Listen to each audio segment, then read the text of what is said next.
नमस्कार मित्रों, सभी का स्वागत है आपके अपने चैनल स्वरण एकेडमी क्लासेस पर। यहाँ हम बात करेंगे संयुक्त प्रवेश परीक्षा पॉलिटेक्निक उत्तर प्रदेश की। इसी पॉलिटेक्निक परीक्षा के तहत ही यूपी डी फार्मा का एडमिशन होता है। तो यानी आप कह सकते हैं यूपी प्रवेश परीक्षा पॉलिटेक्निक और UP D pharma admission form available हो चुका है और अब इसमें आप फॉर्म भर पाएंगे। देखिए, इसका जो प्रोस्पेक्टस आज रिलीज़ किया गया है और एग्ज़ाम परीक्षा की समय सारणी रिलीज़ कर दी गई है, तिथियां रिलीज़ कर दी गई हैं। आगे फॉर्म भरने की सूचना आपको पृथक से दी जाएगी, यानी अलग से जो है कब से फॉर्म भरे जाएंगे उसकी सूचना बाद में दी जाएगी। तो आइए हम आपको दिखाते हैं कि प्रोस्पेक्टस में क्या क्या डिटेल्स अभी आपको दे दी गई है। देखिए, ये आपका फॉर्म है और वेबसाइट यहाँ पर जो इसका प्रोस्पेक्टस है वो ये है और इसकी वेबसाइट यहाँ पर दे दी गई है। आप देख सकते हैं ग्रुप ए में इंजीनियरिंग के डिप्लोमा सारे होते हैं और यहाँ सबसे पहले आप देख लीजिए, इसकी परीक्षा 1 तारीख से शुरू होगी और 5 तारीख तक चलेगी, ये जून में होगी।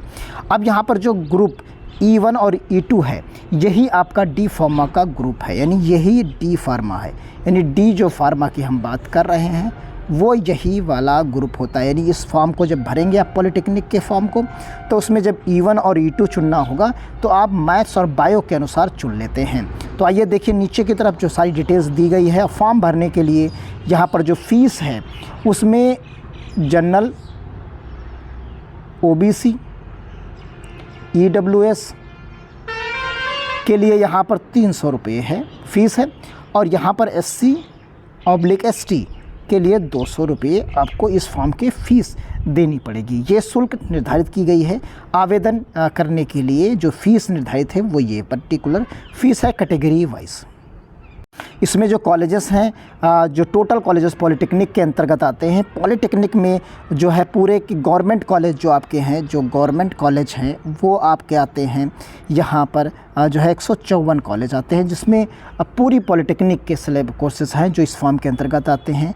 और जो एडेड स्कूल हैं, जो जिसकी एडेड की हम बात कर रहे हैं, तो वो एडेड स्कूल जो आपके हैं वो हैं 19 स्कूल। और जो प्राइवेट स्कूल की अगर हम बात करें, प्राइवेट स्कूल जो इस फॉर्म के अंतर्गत आते हैं वो 1294 हैं। यानी ये टोटल स्कूल हैं, कॉलेजेस हैं। ये सारे कॉलेजेस जो है आपको वेबसाइट पर अवेलेबल हो जाते हैं। इस फॉर्म के अंतर्गत आप जब भरते हैं तो कोई ना कोई पाठ्यक्रम इन सभी कॉलेजेस में मिलता है। तो ये टोटल इस पर्टिकुलर फॉर्म के अंतर्गत आते हैं। इनमें से सभी में डी फार्मा नहीं है, कुछ में डी फार्मा है, तो उनकी भी हम बात करेंगे। अब आप देख सकते हैं इस फॉर्म के अंतर्गत कितने प्रकार के जो है आप कोर्सेज़ कर सकते हैं। तो एक ग्रुप अगर जो लोग भरते हैं उनके लिए 3 वर्षीय रहेगा और वो हाई स्कूल न्यूनतम है, उसके बाद की जितनी भी उनके पास हो वो मान्य है। तो यहाँ डिप्लोमा इंजीनियरिंग टेक्नोलॉजी पाठ्यक्रम है, इसमें 10वीं न्यूनतम कक्षा है और यहाँ पर 50 जो है प्रतिशत गणित में मार्क्स होने अनिवार्य हैं। 2 भौतिक तथा रसायन विज्ञान भी खंड 2 में ज़रूरत पड़ती है। एग्रीकल्चर के लिए यहाँ पर आप देख सकते हैं 10वीं में कृषि के साथ हाई स्कूल परीक्षा आपको उत्तीर्ण हो, तो यहाँ पर भी 50% आपके पास गणित में मार्क्स होने ज़रूरी हैं। फिर उसके बाद आता है C ग्रुप, फिर आता है D ग्रुप और E ग्रुप। यहाँ पर आप देख सकते हैं, यहाँ पर आता है आपका, जिसकी हम बात करने के लिए यहाँ इस पर्टिकुलर वीडियो में बात कर रहे हैं। तो यहाँ पर आप देखिए 2 वर्षीय डी फार्मा है, यानी डिप्लोमा इन फार्मेसी 2 वर्षीय है। 10+2 की परीक्षा, यहाँ पर जो योग्यता है आपकी वो 12th क्लास चाहिए, यानी आपको जो योग्यता है वो 12th क्लास आपकी होनी चाहिए। इसमें जीव विज्ञान और गणित, चाहे आप PCB से हों या फिर आप PCM से हों, यानी किसी एक से हों, आप इस फॉर्म को भर सकते हैं। चाहे आप PCB ग्रुप से हों, चाहे आप PCM ग्रुप से हों, इस फॉर्म को आप अप्लाई कर सकते हैं डी फार्मा कोर्सेज़ के लिए। यहाँ पर खंड 1 फिजिक्स केमिस्ट्री 50%, बायोलॉजी या गणित में 50% आपके पास मार्क्स होने चाहिए। फिर उसी तरीके से E, F, G इस तरीके से बहुत सारे कोर्सेज़ हैं। अब देखिए, यहाँ पर जो एज की बात की गई है वो एज जो आपकी है, एज की बात यहाँ की गई है। तो इसमें आप देखिए आयु की बात करते हैं, तो यहाँ पर 1 जुलाई डेट देख ली, 1 जुलाई यानी 1/7/2023 को जो है 14 वर्ष से कम ना हो, यानी डेट ऑफ बर्थ आपकी जो हो वो इस डेट को 14 वर्ष कम से कम हो जानी चाहिए। और जन्मतिथि दे दी गई है 1/7/2009 के पहले की जो है, इसके बाद की ना हो।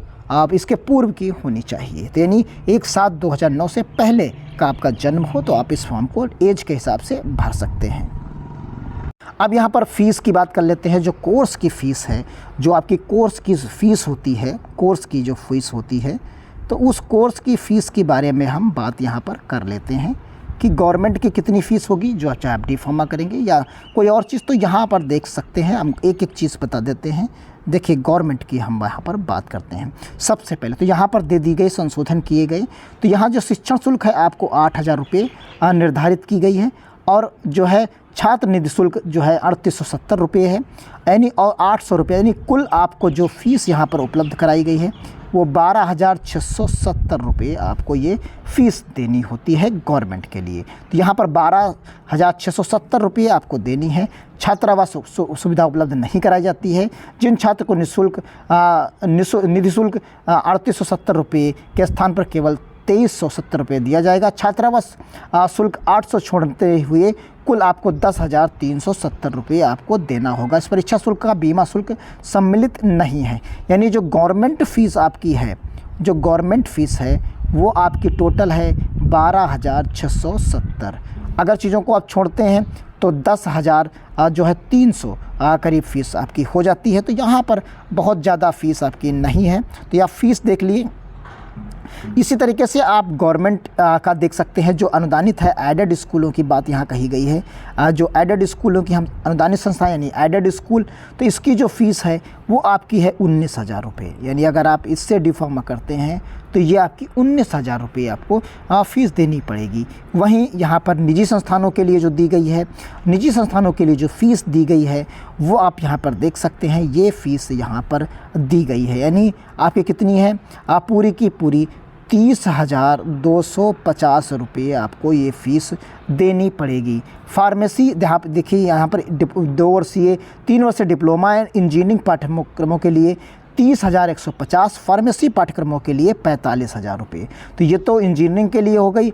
अगर आप फार्मेसी की बात करते हैं, जिसकी हम बात कर रहे हैं, देखिए ये फार्मेसी पाठ्यक्रमों के लिए तो आपको 45,000 रुपये प्राइवेट संस्थानों में जो है नहीं, जो प्राइवेट हैं यहाँ पर, उनकी जो फ़ीस आपको देनी पड़ेगी वो देनी पड़ेगी 45,000 रुपये आपको यहाँ पर फ़ीस देनी पड़ेगी। तो ये चीज़ आपने फ़ीस देख ली।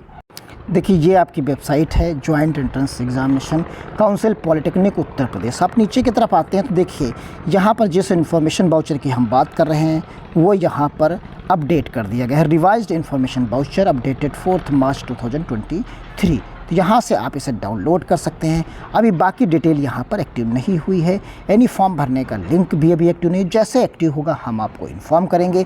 तब तक आप इन सब चीज़ों को समझ गए होंगे कि आप फॉर्म भरने के लिए एलिजिबल हो गए कि नहीं हो गए। तो यहाँ से आप आसानी से इस इवेंट को जो है डाउनलोड कर सकते हैं, या हमारे टेलीग्राम चैनल से भी जो है जाकर डाउनलोड कर सकते हैं। तो देखिए ये यहाँ पर करीब 1 जो है MB का फ़ाइल आपको मिल जाएगी। यहाँ से आप इसे डाउनलोड कर सकते हैं। तो मिलते हैं अगली अपडेट के साथ। तब तक के लिए धन्यवाद। जय हिंद, जय